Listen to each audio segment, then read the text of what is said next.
Hallelujah, hallelujah.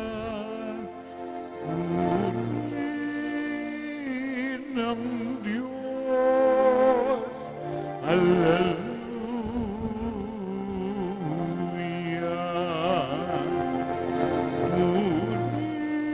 Purihin ng Diyos.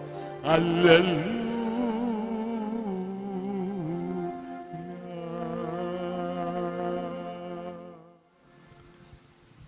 Sumainyo ang Panginoon. At sumaiyo rin. Ang mabuting balita ng Panginoon ayon kay San Mateo. Papuri sa iyo, Panginoon. Noong panahong iyon, sinabi ni Jesus sa kanyang mga alagad, "Sinasabi ko sa inyo, kung ang pagsunod ninyo sa kalooban ng Diyos ay tulad lamang ng pagsunod ng mga iskriba at mga pariseyo, hindi kayo makapapasok sa kaharian ng Diyos. Narinig ninyo na noong unay, iniutos sa mga tao, huwag kang papatay. Ang sinumang makamatay ay mananagot sa hukuman. Ngunit ngayon sinasabi ko sa inyo, ang mapuot sa kanyang kapatid ay mananagot sa hukuman. Ang humamak sa kanyang kapatid ay mananagot sa Sanhedrin. At sino mang magsabi sa kanyang kapatid, ulol ka, ay mapapasaapoy ng impyerno. Kaya't kung naghahandog ka sa Diyos at maalala mo na may sama ng loob sa iyo ang kapatid mo, iwan mo muna ang iyong handog sa harap ng dambana at makipagkasundo ka sa Kanya. Saka ka magbalik at maghandog sa Diyos. Kung may magsakdal laban sa iyo sa hukuman, makipag-ayos ka sa Kanya habang may panahon bago Kanya iharap sa hukom. At kung hindi, ibibigay Kanya sa hukom na magbibigay naman sa iyo sa tanod, at ikaw ay mabibilanggo. Sinasabi ko sa iyo, hindi ka makalalabas doon hanggat hindi mo nababayaran ang kahuli-hulihang kusig." Ang mabuting balita ng Panginoon. Pinupuri ka namin, Panginoong Jesucristo. Umupo ang lahat. Isang magandang umaga po sa inyong lahat.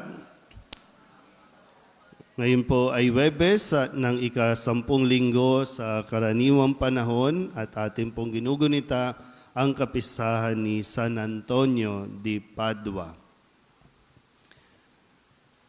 Kahapon, tayo po ay pinaalalahanan ni Jesus na naparito siya hindi para baguhin ang mga kautusan, kundi upang ito ay mas ipaliwanag at isabuhay upang mas maintindihan ng mga tao ang kahulugan ng kautusan na ipinagkaloob ng Diyos. Ang isa sa mga kautusan na dapat natin mapagnilayan na binabanggit sa araw na ito ay ang utos na huwag kang papatay. Bakit ba tayo umaabot sa pagpatay? Pag sinabing pagpatay, ay kinikitil natin ang buhay ng isang tao. Ang Diyos ang nagbigay ng buhay, kaya ang Diyos ang may karapatan sa bawat buhay ng bawat isa sa atin. Ano man ang estado natin sa buhay. Kasi nung nakaraang mga taon, mayroon tayong tinatawag na kapag sinasabi natin na wala naman siyang karapatan na mabuhay, no? Lalo na yung mga involved sa droga, wala silang karapatang mabuhay, kaya maraming napatay laban doon sa war on drugs na tinatawag natin. At magpasa hanggang ngayon, marami pa rin ang pinapatay. O bakit tayo umaabot sa pagpatay?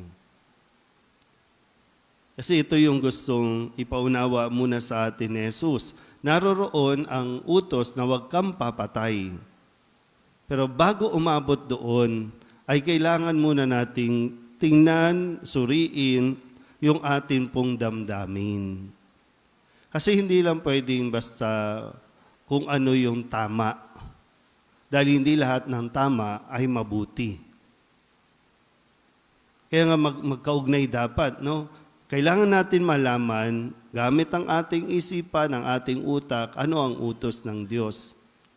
At kailangan din natin mabalanse, kailangan natin gamitin ang ating damdamin, ang ating puso. So, ang isip at puso, kailangan magtugma para mas maintindihan natin yung kahulugan ng mga utos na ibinibigay ng Diyos. Ulitin ko po, ano? Umaabot tayo sa pagpatay dahil ang inaakala natin ito ang tama. Pero ang tanong nga, ito ba yung mabuti? Kasi kahit anong, no, ang Diyos kasi, kahit na anong sama natin, hindi siya tumitigil na isang araw, marirealize ng tao ang kanyang pagkakamali at pagsisisihan niya ito. Kaya nga meron tayong kulungan. No? Anong English ng kulungan? Yung sa bilangguan, anong English niyan? Jail. Hindi, meron pang isang term. Penitentiary. Meron pang isang term. Nawala tuloy sa bibig ko. Nandoon sila hindi para ikulong, kundi para turuan at bigyan ng pagkakataon na makapagsisi sa kanilang mga kasalanan. Hindi porket naging kriminal, maraming napatay, patayin na rin natin. Kasi nga, ulitin ko, yun yung tama. Para wala na siyang masaktan, wala nang maperwisyo pa, patayin na natin. Yun yung ayon sa ating pagkaunawa. Yun yung tama. Pero ano nga ang mabuti? Kaya ito yung sinasabi ni Kristo, no, na sana ayusin muna natin. Kaya kailangan din, mayroon tayong control sa ating mga emosyon. Yung emosyon natin, kailangan natin paganahin din yung ating utak para mas makontrol. Sabi ko nga kanina, mabalanse yung damdamin at yung ating isip. Kasi kapag hindi yan nagtugma, mawawala tayo. Mawawala tayo sa direksyon.